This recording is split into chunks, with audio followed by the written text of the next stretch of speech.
Alright, maggots! I want to talk about the best characters in Lord of the Rings as reviewed by an orc.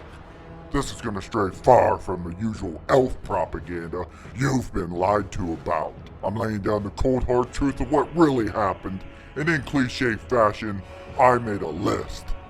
12. The Mouth of Sauron was one of the Black Numenorians and led Sauron's forces during the Third War, earning his title the Black Lieutenant. A great war hero who later became a masterful diplomat with his slick tongue.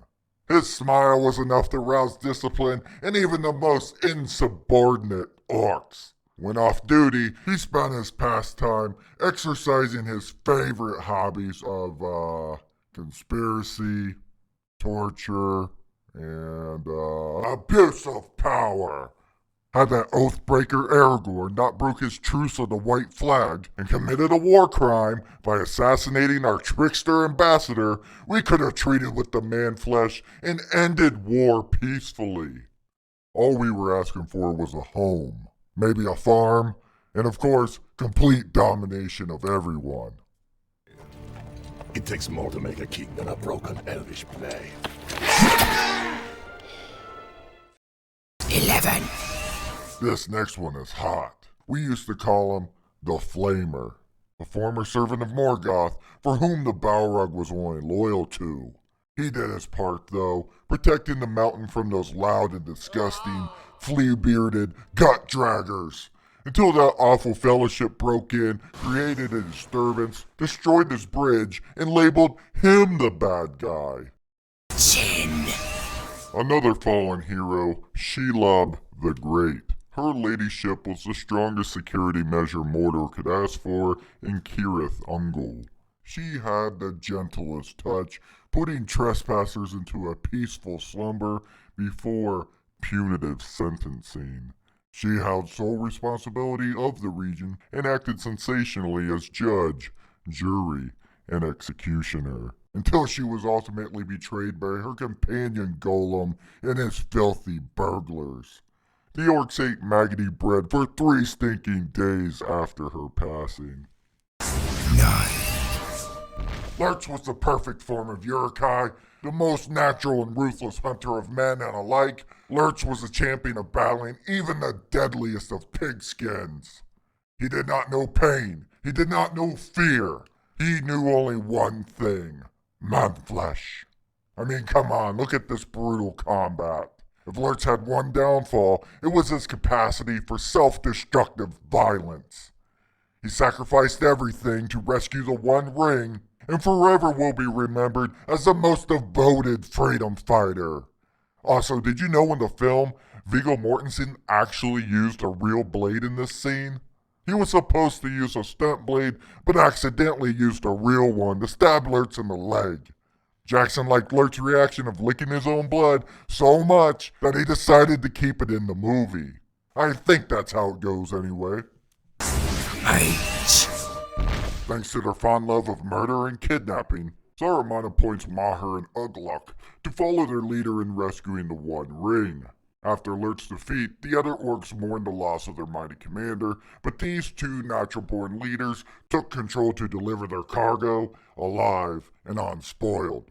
Mauher had a better sense of smell than a warg to detect nearby man-flesh. What is it? What do you smell? Man-flesh. It's just a shame he couldn't detect the smell of horses. Ooh. Ugluk was the first in command, though, asserting his dominance over the orcs of the Red Eye and his other Uruks. He kept the troops strong by weeding out the insubordinate by outright killing and cannibalizing them. Ugluk knew putting meat back on the menu was the best way to keep morale high. Looks like meat's back on the menu, boys! The elf liars won't tell you this, but those donkey riders discriminately massacring our good-time orcs unprovoked and without just cause is what really inflamed this war.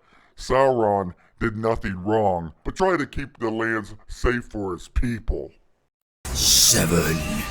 Grima Wormtongue was a confidential informant, agent of Saruman, and the best-looking of the humans. That is a lie. He posed as the king's chief advisor until he heard about the massacre of the Orcs.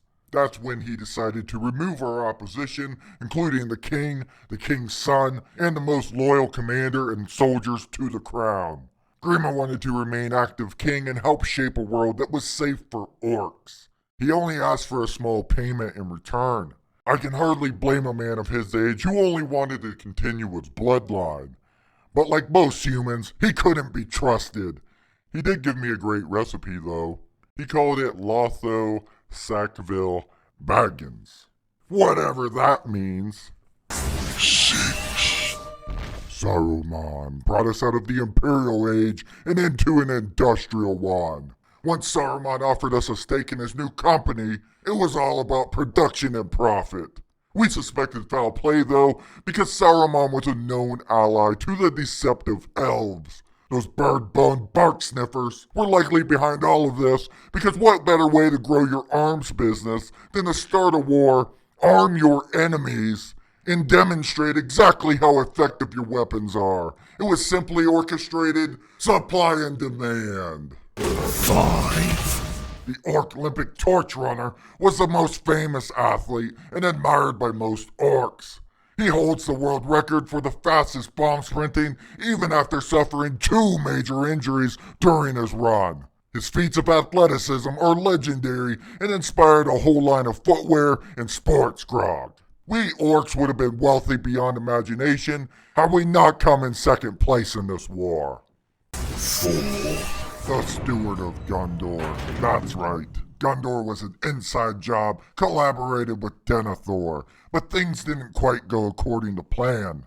We conquered Osgiliath easily. Denethor fed us his best knights on an impossible mission, and it was all going well until that mayonnaise wizard usurped his position and made it increasingly difficult for us to complete our work. All in all, Denethor would have been a stronger ally to the orcs if only he wasn't swallowed up by pitiful grief, which was also the elves' fault. They sent Denethor's prize-winning son into a fight he could never triumph.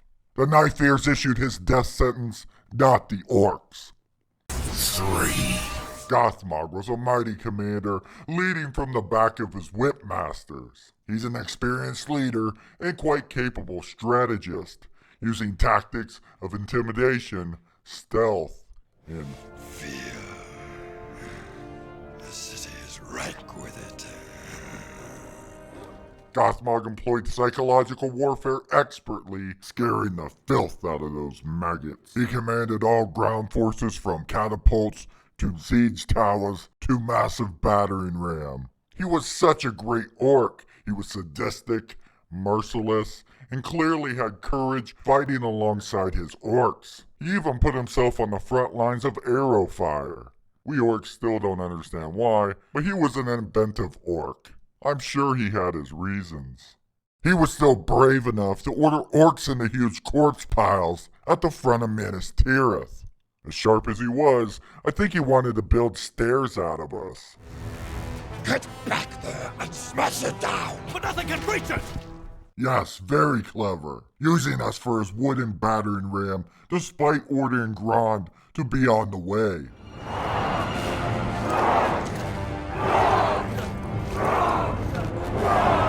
He's very misunderstood as a genocidal warlord, but all he ever wished was to wipe out the race of men so we orcs could reign supreme. I give him a solid Grand out of 10. Shagrat and Gorbog. These two were the life of every party and the best of companions. The Fellowship didn't hold a candlestick to these bonds of friendship. They often showed their true affection for each other through feats of strength. To some idiots, it may have looked like they were trying to kill each other, but that couldn't be further from the truth. They were such a great duo. Gorbog was obviously the honest warrior loyal to Sauron, Let's go into the Great Eye, along with everything else. with Shagrat, the mischievous troublemaker who loved attempted thievery and shiny things. I could watch these two buddy cop adventures every day of the week, except Man Flesh Monday. 2. good guy Sauron gave out rings to unite the realms of all Middle-earth. He developed industry and trade, created thousands of jobs. He was the largest orc humanitarian for centuries when everyone else was only interested in our genocide. Sauron did absolutely nothing wrong. And let's not forget our now obvious spies, declassified as Operation the Three Hunters. What, you didn't know Helm's Deep was an inside job either? Perfect Legolas allowed the Orc-lipic Torch Runner to complete our strategically placed demolition of the Deeping Wall. It was then Aragorn's job to order the Elves to slaughter instead of lead them into a fighting retreat. Eliminating the Elves was critical to our plan. Or did you really think Gimli would survive this? That's the only reason they were the sole survivors at the breach of the Deeping Wall. But none can compare to Secret Agent Jackson, who was the one who tipped off the Nazgul about the hobbits and Bree, and saboteur of the front gates of the Hornburg. He was last seen rallying a pirate force to sail west against Gondor, but word has it he played a much larger role in orchestrating this entire war. We orcs may never know. And now, a few honorable mentions. The Mumakil chief, no one loved their job more than this guy. His cavalry came in extremely resourceful in countering those creepy horses. Named after the mighty Warhammer of Morgoth, this battering ram became nearly as powerful. If any door won't budge, don't worry, Grond will breach it. This later became a monument to those who honor strength and glory. And finally, the torturer of Dol Guldur. This orc chieftain was really undervalued before the war. He was incredibly tough. His skull had to be nailed back together with scraps of metal after being hacked in the head by dwarven axe. But he still had a great mentality. He took great pleasure in taking trophies off his adversaries, including a skirt made of dwarven faces, bear claws, and a chest guard made entirely out of enemy rib cage. He was also the closest any orc had ever come to taking a ring of power. No, seriously, he would have made an amazing main antagonist instead of some other orcs. If you want to check out the orcs' least favorite characters, then check out this video. These guys always gave me the creeps, and they were complete failures at basically everything.